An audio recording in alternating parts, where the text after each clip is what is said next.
আমার জীবনে আমি খুব ডিসিপ্লিন মেনটেন করেছি।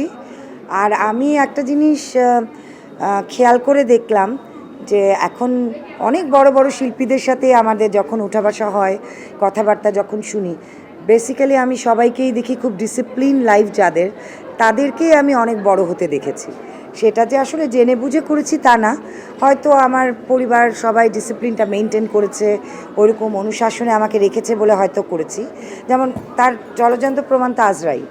আমি তো ওর সাথে কাজ করেছি যখন, অসম্ভব ডিসিপ্লিন একটা মেয়ে, কোনো কিছু ওর মানে আকস্মিক হয়ে গেছে এরকম আমি দেখিনি। সব সময় আমি দেখেছি ও যেটা প্ল্যান করেছে সেরকম মতেই ও কাজ করেছে।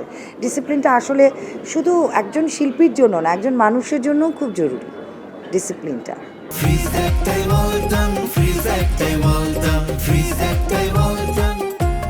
না, আমি আপনার সাথে একমত না। রাইজ করেনি বললে তো আমি কষ্ট পাবো, কারণ আমি ভীষণভাবে এটার পেছনে কাজ করেছি।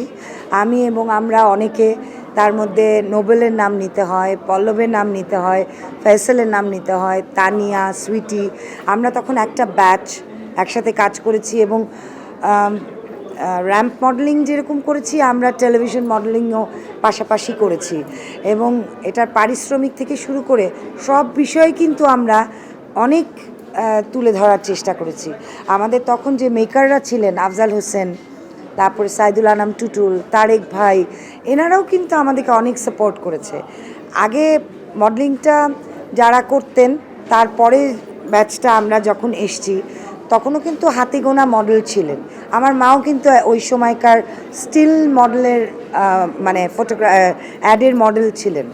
তো তারপরে তো জিনিসগুলো অনেক বদলেছে এবং আমরা এখন অনেক বড় বড় কাজই তো করি। তারপরে আমাদের পরের ব্যাচরা হলো আজরা, তারপরে আমার পরে ছিল তুপা, ও ভীষণ ভালো নাম করা একজন মডেল। পরে ও কাজ করলো না, কিন্তু এসছে তো অনেক ভালো ভালো কাজই এসছে। এবং যতটুকুই এসছে আমি মনে করি পজিটিভ সাইড, আগামীতে আরও অনেক বড় হবে। এই যে ওরা এত সুন্দর করে গ্রুম করছে ছেলে মেয়েদেরকে, আমাদের সময় তো এগুলো ছিল না, আমরা গ্রুম ছাড়াই এই পর্যন্ত এসছি। ওরা গ্রুম হয়ে আরও অনেক বড় জায়গায় যাবে ইনশাআল্লাহ।